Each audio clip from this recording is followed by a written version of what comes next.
Hey, I'm in the shower. I'm actually in the shower.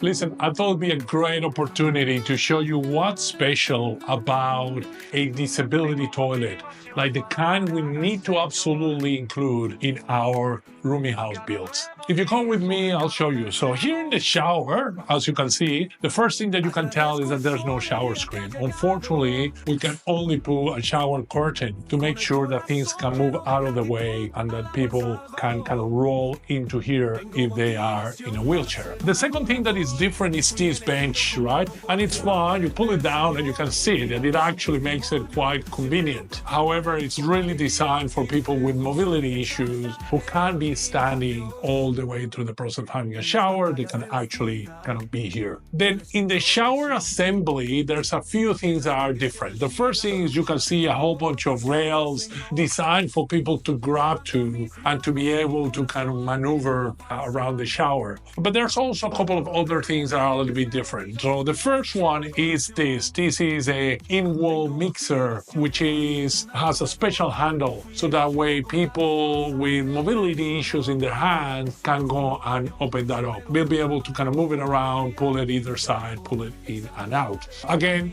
the handrails, which allow people to kind of grab and kind of stand up and things like that, but also serve as a support for this particular assembly, which is a shower assembly, which can be moved up, all the way up, so it turns into like a normal shower, or we can move it all the way down for someone who is indeed in a wheelchair and needs actually slightly kind of better access without necessarily kind of moving all over the place. You can also see the outlet of this handle is fairly low. And the reason why it's that low is for regulatory reasons. That shower outlet needs to be a specific distance from the bottom tiles. And there's a whole bunch of theories around why that's like that. But one of the useful things is to avoid someone who's in stress to be able to get effectively asphyxiated by the hose. Then further down here, we have the toilet. Now, disability toilets aren't the prettiest things in the world, and there's a few reasons for that. The first thing is this blue seat that you see here. The reason why that seat is blue is so it can create contrast for people who have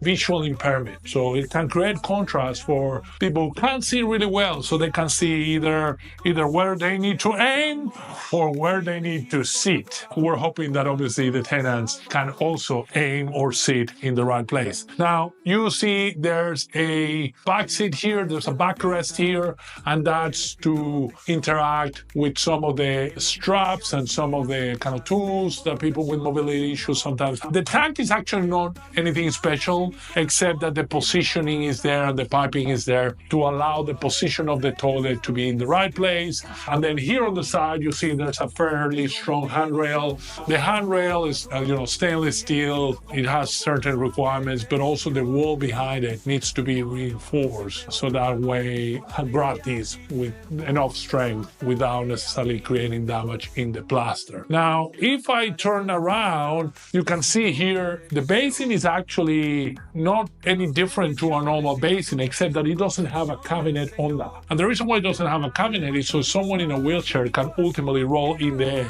and be able to get access to wash their hands or shave or do anything that they need to do. So ultimately, other than that, it's a normal bathroom. It still works like a normal bathroom. It's actually a lot bigger than a normal bathroom, which sometimes some tenants prefer and some tenants actually like. Makes it quite popular in some of our rooming houses, kind of sometimes. That's it. It's actually not super hard if you know what you're doing. Now, these appliances are a little bit more expensive than normal appliances. Sometimes they're 2, 3, 4, 5 times as expensive as some of the other appliances that people use.